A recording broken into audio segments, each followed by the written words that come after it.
కాలేదు ఇంకా పైపెచ్చు ఇవన్నీ చాలదన్నట్టు ఏ రాజీవ్ గాంధీ గారు అయితే తెలంగాణ బిడ్డ అంజయ్యను అవమానించారో ఆ అంజయ్య గారి పేరు పక్కనే ఉండే పార్కుకు పెట్టింది అన్నాడు ప్రభుత్వం. కానీ అంజయ్య గారి పేరు పోయింది, అది లుంబిని పార్క్ అయింది. ఇప్పుడు ఏ అంజయ్య గారిని అయితే అవమానించిన వ్యక్తి ఉన్నారో ఆయన విగ్రహాన్ని తెచ్చి మా నెత్తిన రుద్దడం అంటే ఇది ఎంతవరకు న్యాయం అని చెప్పి వాళ్ళు నేను మా పార్టీ తరఫున అడుగుతా ఉన్నాను. మేము 10 ఏళ్ళు చాలా సంస్కారవంతంగా వ్యవహారం చేసినాం. రాజీవ్ ఆరోగ్యశ్రీ అనే పథకం ఉంటే దాని పేరు మార్చలేదు, అట్లే కొనసాగించాం. మా పేరు పెట్టుకోవచ్చు, ఇంకో పేరు పెట్టవచ్చు, కానీ మార్చలేదు. రాజీవ్ రహదారి అని స్టేట్ హైవే ఉంటే దాని పేరు కూడా మార్చలేదు. రాజీవ్ గాంధీ యూనివర్సిటీ అని IIIT బాసరకు పేరుంటే నాలెడ్జ్ యూనివర్సిటీ అని దాన్ని కూడా మార్చలేదు, కొనసాగించినాం.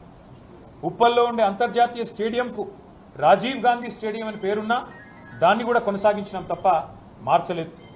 అదే మాదిరిగా అంతర్జాతీయ విమానాశ్రయం పేరు రాజీవ్ గాంధీ అంతర్జాతీయ విమానాశ్రయం ఉన్నా దాన్ని కూడా కొనసాగించినాం తప్ప కుసంస్కారవంతంగా ఆలోచన చేయలేదు.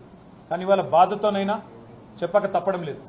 మీరు తెలంగాణ తల్లిని అవమానించిన తర్వాత, తెలంగాణ అస్తిత్వానికి ప్రతీక అయిన మనందరి తల్లి లాంటి తెలంగాణ తల్లిని మీరు అగౌరవపరిచిన తర్వాత తప్పకుండా ఈ మాట బాధతోనే చెప్తా ఉన్నాం. రాజీవ్ గాంధీ గారు మరి తెలంగాణకు ఆయనకు సంబంధం ఏందో నాకే తెలియదు.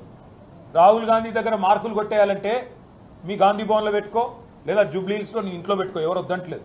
కానీ ఇవాళ తెలంగాణ సెక్రటేరియట్ ముందు రాజీవ్ గాంధీ విగ్రహాన్ని పెట్టి ఏ కాంగ్రెస్ పార్టీ అయితే వందలాది మంది పిల్లల ప్రాణాలు తీసిందో ఆ కాంగ్రెస్ పార్టీ మళ్ళొక్కసారి క్రూర పరిహాసం ఆడే విధంగా తెలంగాణతో, తెలంగాణ అస్తిత్వాన్ని, తెలంగాణ ఆత్మగౌరవాన్ని దెబ్బతీసే విధంగా వ్యవహారం చేస్తూ ఉన్నారు.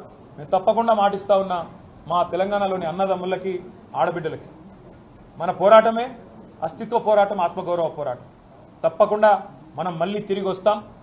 అది కాంగ్రెస్ వాళ్ళకు తెలుసు, మీకు తెలుసు, మాకు తెలుసు. 4 ఏళ్లలో మళ్ళీ కేసీఆర్ గారి నాయకత్వంలో తిరిగి తెలంగాణలో ప్రభుత్వం కూడా మనది ఏర్పడుతుంది. ఏర్పడ్డ తర్వాత వెంటనే తప్పకుండా రాజీవ్ గాంధీ గారి విగ్రహాన్ని అక్కడి నుంచి సకల మర్యాదలతో తొలగిస్తాం. అక్కడి నుంచి వారు కాంగ్రెస్ వారు ఎక్కడికి కోరుకుంటే అక్కడికి తరలిస్తాం. అక్కడ మాత్రం ఖచ్చితంగా తెలంగాణ తల్లి విగ్రహాన్ని పెడతాం.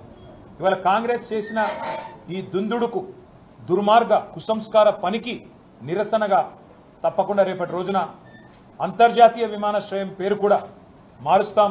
ఒక తెలంగాణ ప్రముఖుడి పేరే పెడతాం. ఎందుకంటే ఇవాళ భారతదేశంలో ఏ నగరానికి పోయినా అక్కడి వాళ్ళ ప్రముఖుల పేర్లు ఉంటాయి. మీరు బొంబాయికి పోతే ఛత్రపతి శివాజీ, అదేవిధంగా బెంగళూరుకి పోతే కెంపెగౌడ పేరు, ఇట్లా ఎక్కడ పోతే అక్కడి ప్రముఖుల పేర్లు ఉంటాయి. కేవలం హైదరాబాద్లో మాత్రమే ఇవాళ రాజీవ్ గాంధీ గారి పేరు. ఇన్ని రోజులు సంస్కారవంతంగా భరించినాం, ఇక భరించే ఓపిక లేదు. ఈ కాంగ్రెస్ చేస్తున్న చిల్లర ప్రయత్నాలు, చిల్లర పనులు ఏవైతే ఉన్నాయో దీనికి ధీటుగా 4 ఏళ్ల తర్వాత సమాధానం చెప్తాము. ఇప్పుడు కూడా తెలంగాణ